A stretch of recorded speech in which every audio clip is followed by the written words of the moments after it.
Welcome to today's collective reading. I'm going to be doing a Celtic Cross reading for an overall situation for the collective today. What is currently coming through is Three of Pentacles. So this is a co-creation. You have three different contributing energies here. Typically, I would interpret this as the divine with the receptive and assertive masculine and feminine energies. All of this is present within self. So this is something you're manifesting right now. What we have clarifying this is the Six of Wands and the Eight of Wands. So this is something that is kind of being resuscitated. It could be like an old project. It could be an individual, a relationship. I will do some clarifiers later pertaining to that particular aspect. For now, please take what resonates, leave what does not, as well as any gender relating terms. If there's a female on the card, I will probably use the female description. Definitely feel free to invert that. This is coming back around and it's passionate and is divinely guided because this individual is on this beautiful white horse. The Eight of Wands is very focused, directed communication. What's influencing the situation right now, this manifestation, for good or for bad, what can influence that? We have the Queen of Cups right now. Very intuitive, very in touch with your emotional self. So what is this awareness really bringing in for good or for bad? So we have clarifying at the Knight of Wands and then the Three of Wands. This Knight of Wands is moving from a place of personal power. There's yet again a very focused, directed energy. I'm also getting a bit of Chariot dynamic here as well. So it's balanced in this focus. Like nothing will stop this manifestation from coming through willpower. It's more a matter of, with the Three of Wands, which path. Now, typically, this is traditionally presented as having chosen one wand of the three. In this particular image, it's an intertwining of all of them. It's this beautiful large tree that's wrapped around self. So it is not one path or the other. It's an intermingling of this. So how you choose to move, how other energies kind of influence you, how you respond to them, these all interrelate to one another. We're not independent or separate. This is all interconnected. You do have free will, but the divine is definitely present within this. Definitely present, especially with, the overall is this co-creation, that connection with divine, the foundation of this manifestation. Ooh, what's being highlighted right now is the Three of Swords. So you're experiencing this anxiety, this heartbreak, this longing, this hurt that feels almost permanent, almost. And I say almost because being in this state has brought you a lot of the wisdom that has been attained in the Queen of Cups energy. You have fully exposed your shadow self. All of that work, you're learning what really is in there. And now that you understand this part of yourself, what you choose to do with this will determine what happens with the manifestation. Clarifying this, we have the Queen of Swords and the Sun. Determining your boundaries, what to allow, what not to allow. Even writing that down, updating your soul contract. For some people, I know I did a reading about that for the collective a while ago. This could be very muchly pertaining to what you co-created in that contract for this life. The Sun in this particular deck, it really highlights evolution. And our evolution is through our children, through how we choose to nurture the generations that come after us, that we parent or that we influence, encounter in our environment, in our world. And that hope, happiness, is what's really desired. It's what's being willed into being with this balance. And the Queen of Swords energy was setting those boundaries. It's what's led here to the foundation, is looking at your shadow self, drawing boundaries, choosing to heal, choosing to alchemize, because you're driven towards a brighter future for your ancestors, for your descendants. When you heal the shadow self, you impact, 7 generations in the future, and 7 generations in the past are freed from that because you healed it. It's very much the ancestral curse or wounding here that's being brought to the forefront. This takes a lot of courage, and it takes a humble heart. That is not lost on the divine here. As the Queen of Swords, she is wearing white, and she has a white wolf with her. This is very divine energy. With the Sun, you have a father and a son, so you have the masculine side as well present, the receptive and assertive. Very dynamic energy here for the foundation. So let's see what is currently passing away, what's in transition, possibly on the way out, if not already out. We have the Princess of Staves. So she is like the Empress in waiting almost. She's been training, she's been learning how to use her will to create this manifestation. What you've really been focusing on is a balance between assertive and receptive energies within self, your inner masculine and feminine dynamic with self, and how the divine is present within that. It's a way of relating to your shadow self. It's a way of relating to your wounding that still restricts you through your subconscious. It's a way of, it's a tool. It's a tool to heal yourself. Nobody could do that work for you. And that's why it takes a lot of bravery and a humble heart to gain this wisdom. Clarifying also here, we have the 8 of Cups upright. You set out on this journey a long time ago. It's more than likely something that is part of your soul contract, but on a more conscious level, more ego. So your personality, your experiences that culminate in who you are. You made a decision in that moment that you wanted more than 7 of Cups. You wanted more than possibilities. You wanted to go after what you desired. So we have the 8 of Cups, and you set out on this journey. You made the decision with your free will, and you've been working with your higher self, the divine aspect within self, to bring this 9 of Cups into being, which is the next stage. And that journey, you've done this, or you are just manifesting it. You're just about to fully master the understanding of this within you. Sometimes when we're in the thick of things, especially if we're sensitive and intuitive, it's really hard to possibly tap in when we're so emotionally invested and close to the situation. So we have the 4 of Cups. There's a sense of a bit of overwhelm, and you haven't quite reached for that last 4th cup. You've consumed the first 3.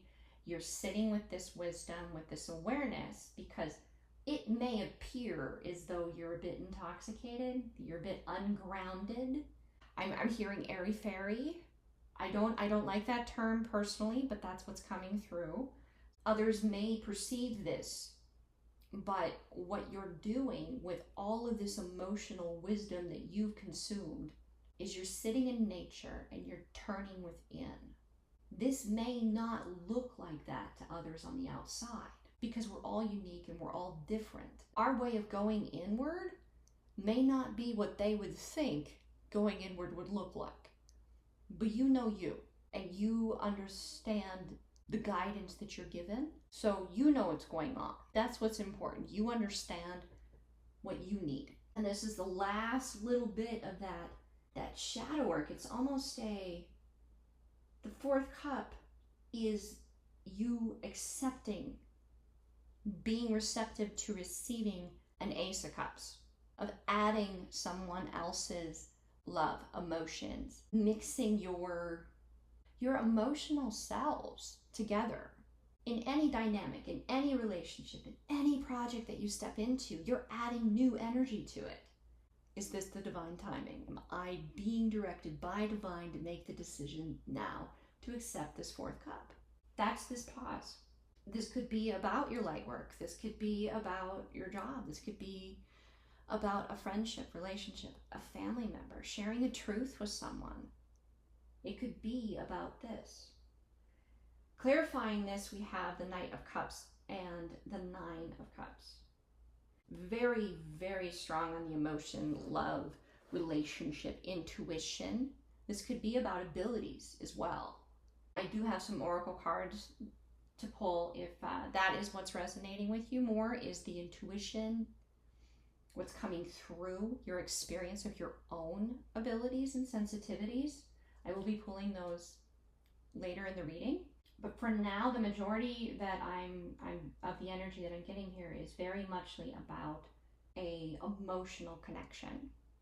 This is something that you are aware is happening within this other energy as well, this other individual. There is the concern, there is the protectiveness, there is the I don't want to hurt you, there is the I can't look away, there is the divine aspect within you keeps bringing you back to this point, this individual, this person, this moment, these memories. That is being mirrored back. It's also being willed. They desire this too. It's kind of going through those checklists, really. With the Nine of Cups, you're not quite to the 10, you're at the 9, and you're like, all right, did we get the answer for this? Did we get this in place? Did we get that in place? Did we look here? Did we heal this? That is really what's going on here. It's going through and making sure you're ready to accept that cup and move from the Nine of Cups into the 10. So influence is coming in, how they can influence the situation for good or for bad. So we have the Eight of Pentacles here. In this particular card, it's the creation of your vision. You know what you desire, and you've been creating this beautiful vision of what it is that you're moving towards. That could be what it feels like, what it looks like, when it is, who's involved, how you'll move, what your life could be like, what you see it like, how's the day-to-day. What is the core things about that life that you feel so motivated and so much anticipation in experiencing? These things are all added in this creation. It's incredibly dynamic and it's unique.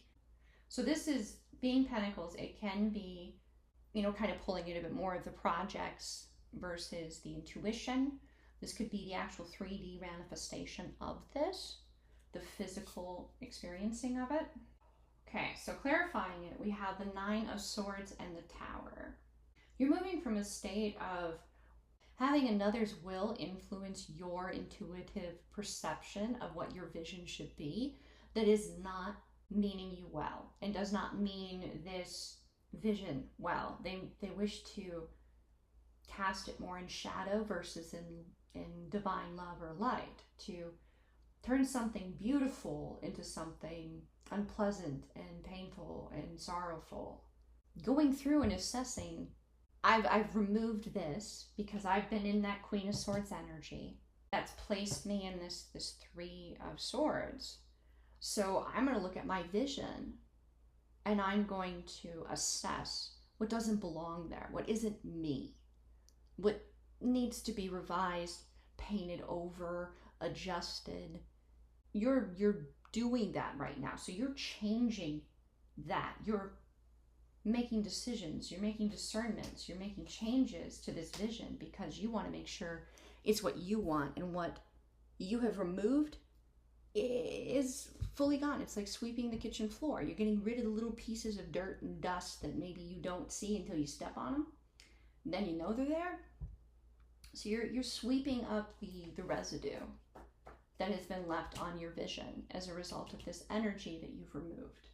So you're very strongly in this state of, I'm making decisions about things that I maybe feel a little bit rushed into. Maybe you're taking that leap of faith and you're going with your intuition, and you're having to set down and let go of the doubt of the analytical mind that wants to pick it apart, because you're tapped into that intuitive connection with this Queen of Cups clarifying and the Magician. You see the light in the situation, and even though shadow and dark energy has a love and light aspect to it, a positive aspect to it, you are choosing to focus on the positive.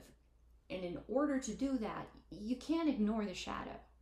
You have to acknowledge the shadow. What you ignore, it will persist. It will gain strength because you're putting so much energy into ignoring it.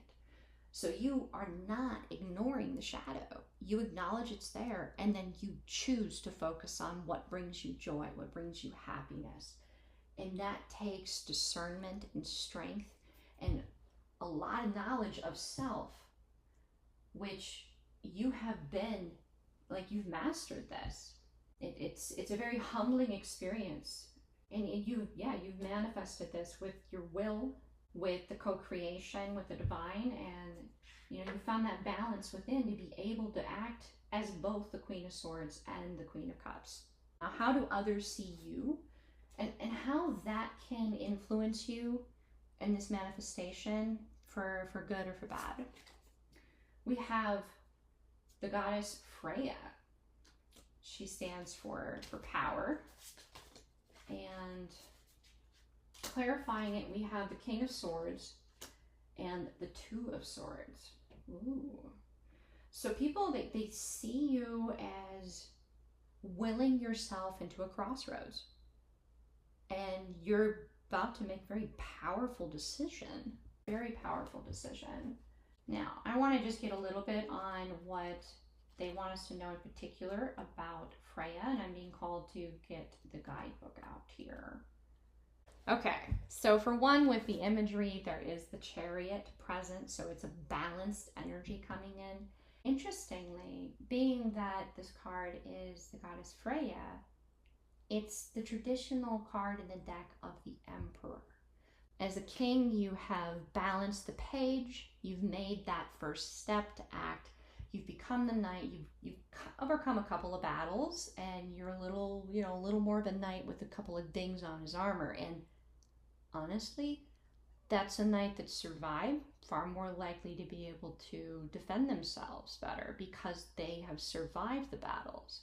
The knight that has dinged up armor is the knight that knows how to get from point A to point B intact. So you've moved beyond even that into the king. Now you have knights that look to you. So you're teaching others through your willing of this crossroads, and there's an energy waiting for you there. They're waiting for you to give them direction as to which path to take to meet you, because the divine longs nothing more than to give us the gifts that we have expressed that we desire. The divine longs to show us that we are loved. So hopes and fears regarding the situation right now, what's being highlighted is yet again a crossroads. Two of staves or wands. So you're choosing one of two options. You don't get to a two of wands, easily. You have, let's say you start with 10. This heavy burden, you have 10 paths that you can choose, and you've whittled it down to 2, which means it's kind of like the reality TV show, for example, where you have like one bachelor or, one bachelorette, and then there's 9 or 10 there's 10 contestants competing for their hand. You've got it down to 2. So there's affection and positive feelings and intuitive knowings for each staff. But you have made your decision, and your hopes and your fears around this are being clarified by the Queen of Wands and the Ten of Swords. And yet again, like, this is a movement, a progression from page to knight to queen. You are receptive to receiving what you desire. You've chosen that. Your will, as well as this combined manifestation, the divine is playing a role in your choice. Because the divine is present within you, the divine, you are part of the whole. The Ten of Swords is knowing that in choosing one wand, one path, you're fully closing another. Possibly a bit of a feeling of not regret, not guilt, but the awareness that that path had aspects to it that were very beautiful, that were worth experiencing, that could have been very beautiful to live. It is so complex. Trying to find the right words for it. It's kind of a, I wish, it's like you wish the best for all of those energies on that path that would be able to co-create with you if you chose that one wand.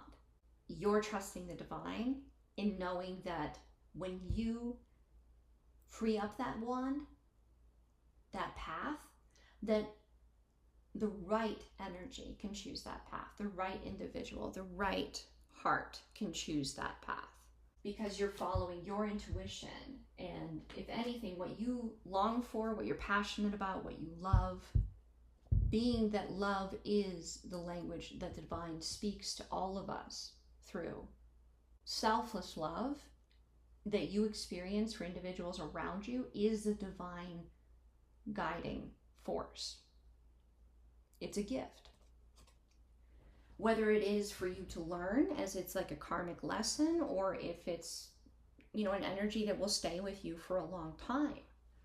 It is divine guiding you to understand and know yourself and know the divine then more.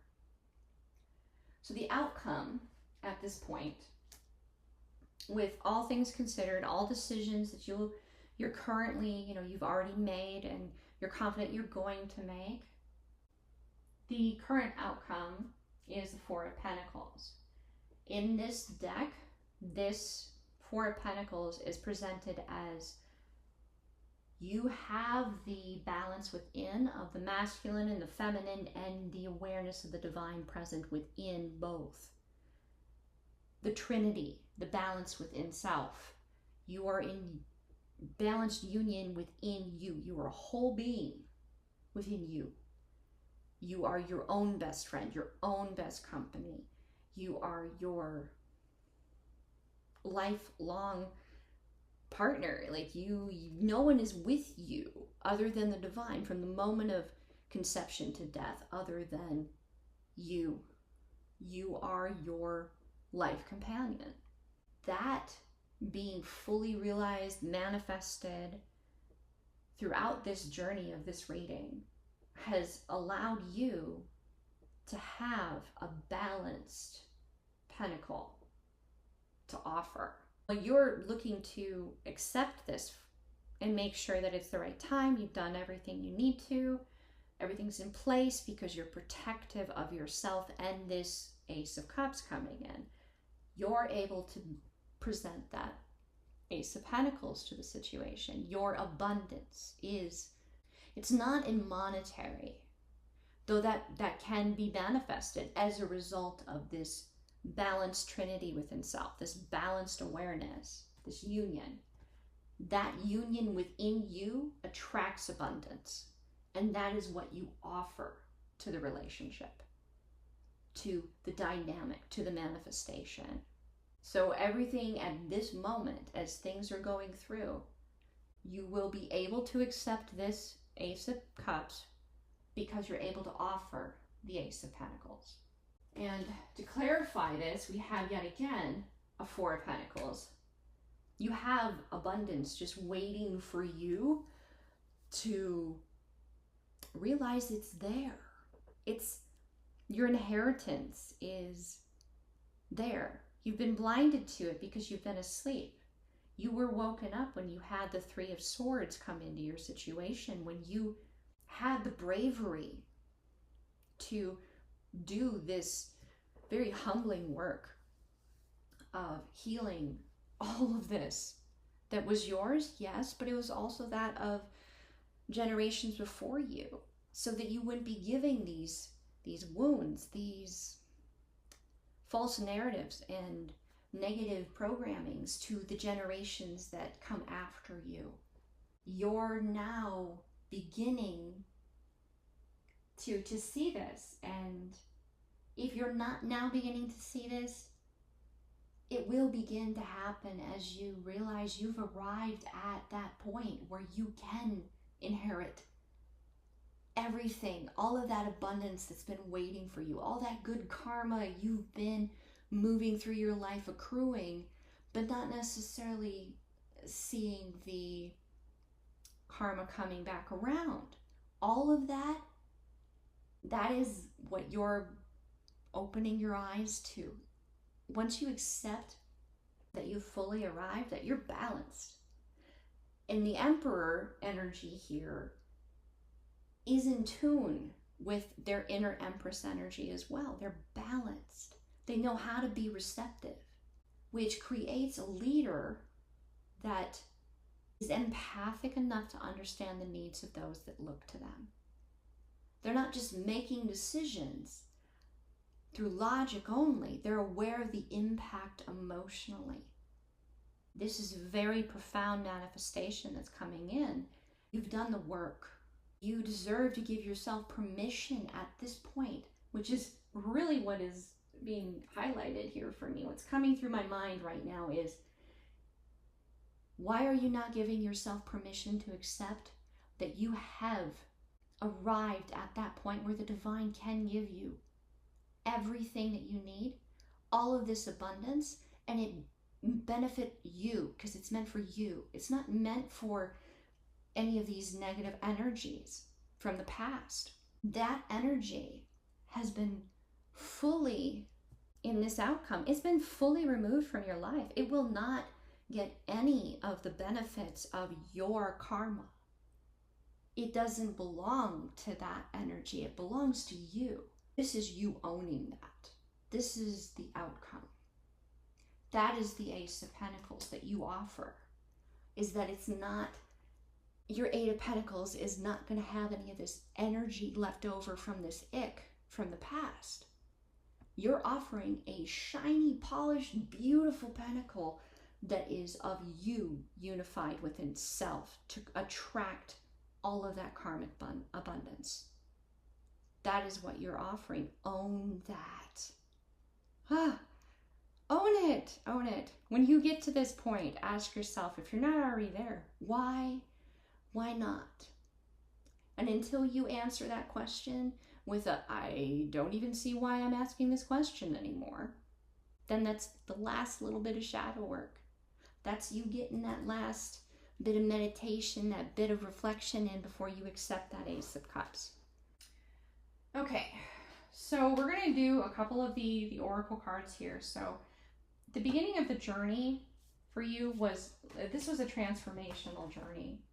And you have been aided with Archangel Raphael on this process, on this journey to, the breath is so important. If you're still feeling a bit of transformation and cleansing and alchemization that's needing to kind of come through with this, you know, the sweeping of the floor, getting rid of that last little bit of remnant, the breath is very key, and possibly working with water.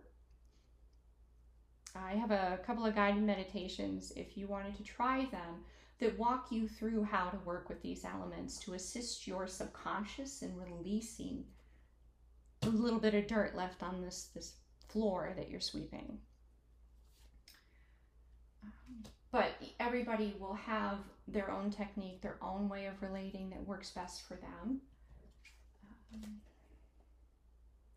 Your helpers right now along this process throughout this whole reading is the connection with the wild. Now, I'm not just talking about divine. I'm talking like that vastness that you could possibly experience. Almost like if you haven't been to Mount Everest, but you've been to an amphitheater, and it feels like you're there and you're moving through this space, you can almost imagine the cold of being so high up. It's that raw, wild, untamed, and the protectiveness of that within you. There are energies that are very protective of your wild magic, really. So you've been helped through this, or it is an invitation to spend some time outside. Even if you're not able to go to the amphitheater or visit Mount Everest, spending some time outside, outdoors, just sitting, relaxing, maybe, walking a pet, reading a book, meditating, exercising. Just get outside and spend some time, maybe ground. Archangel Jophiel, she is assisting you with cleansing, healing, tapping into that raw wildness within you. So you're supported in that. Nature's a very important part of this process, of this reading, apparently, and that makes sense. This is our natural environment, thus it is crafted by divine, it is crafted and supported to support us. The terrain ahead of you there's a sense of being bogged down or stagnation, which really what I'm getting is this has been a very rocky, tumultuous experience. And it would be. You've been healing ancestral woundings and traumas and narratives and clearing all of that, so you're not gifting it to the generation that you're bringing into the world or that you're nurturing already within the world. So that chapter is closing. So in this space where you may feel stagnant or bogged down, which can be definitely framed in a negative way, it's a teacher, it's an adjustment, so that you don't move into this manifestation ready to do battle when you're supposed to be enjoying the pleasure of it. When you're the gift is for you to enjoy it, not to feel like you need to battle it. So this period is being supported by Archangel Raziel, specifically highlighting clairvoyance. So I'm gonna just read this card's quote here. I'm helping your spiritual sight to awaken fully, so you can clearly see heavenly love. Instead of seeing challenge, what needs to be healed, highlighting what's not in harmony. In other words, a lot of empathic people, they really hone in on what doesn't fit right away, what's out of balance, what's in a state of disharmony immediately. This state of stagnation is like an incubation period where you get to readjust that hyper focus, because you don't need to. That's not yours. In other words, what you're going to be observing is not yours to transmute. It's not yours to heal, yours to highlight even or speak to. What is yours is heavenly love, is this inheritance, is this beautiful manifestation. So this period, when you find yourself getting a little irritated by being in a state of stagnation, like, oh, I'm so used to this constant drama, I'm kind of bored. Reflect in that, because there's lessons present within that. How can you adjust your way of relating to that so that you can enjoy the pleasure of receiving? Now, for those of you who, really resonate a lot with spirit animals, spirit guides, I did pull a couple of animal cards, and I have the heron, which stands for life, feminine energy, and renewal. I have the snake, transformation, healing, sexuality, and rebirth. And the fox, cunning, sexuality, and creativity. So these three power animal energies came out for this reading. If that resonates with anyone, that could be a sync. If this is specific for you for a relationship, a romantic one, or, you know, like falling in love with yourself even again. I have 3 cards and a crossing card here that kind of brings through a little specific guidance for those that are really feeling the resonance with that. So we have doubts, this sense of being alone, like you've been alone so long, or you feel like you've been alone so long, you're different than everyone you know, everyone you've encountered in your physical reality, that the concept of not being alone causes doubt. Because most of what you've experienced is eventually realizing that you actually don't fit, or that you're not actually going to be accepted, or that this energy is not actually going to do the work to understand you. Because you've been alone, you know, you feel like you've been alone a long time. You're very unique, you're very different. And you don't want this to be something that's fleeting. You don't want this. Now this is being mirrored to you, mirrored right back to you, okay? The other person in this dynamic is just as unique, has been feeling just as alone, and does not want to hurt you, does not want this to be a fling, a one-night stand, something that is a fast-burning flame that burns out. They want it to have that solid foundation just as much as you, and that takes time. And supporting that is the spirit guides.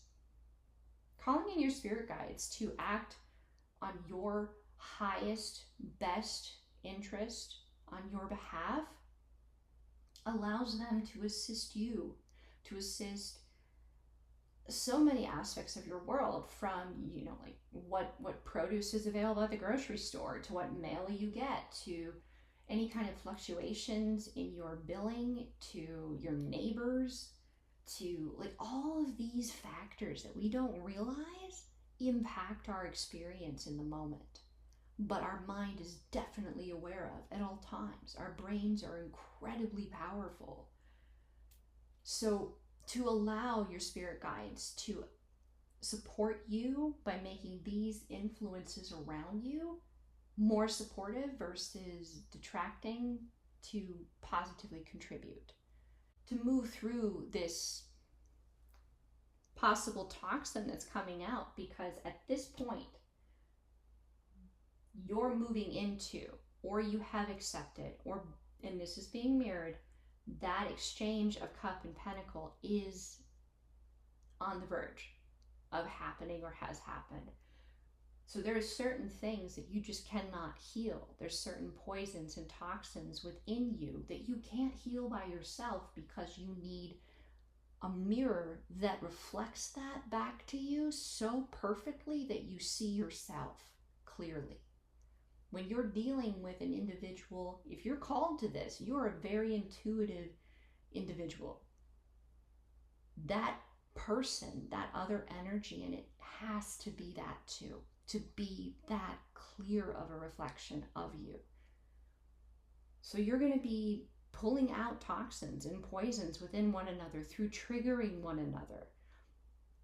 And through that triggering, you will move from a state of feeling alone to knowing that you fit, because you've overcome a doubt.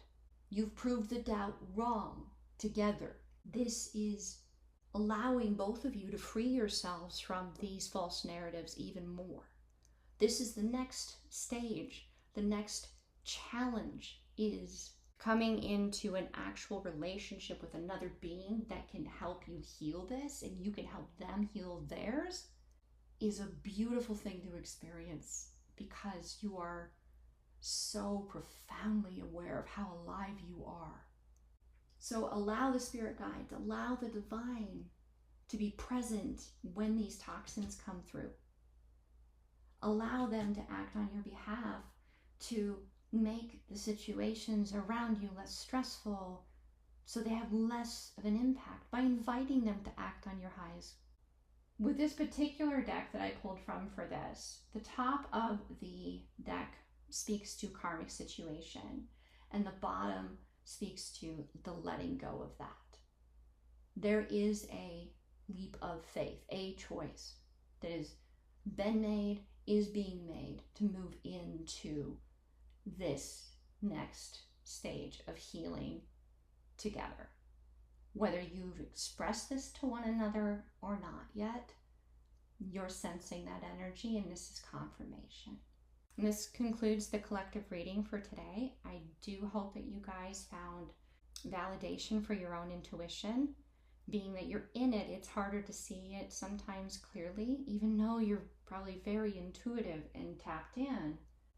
Thank you very much for watching, listening to this reading. I am incredibly grateful to each and every one of you brave hearts and souls. The divine within me honors the divine within you. Namaste.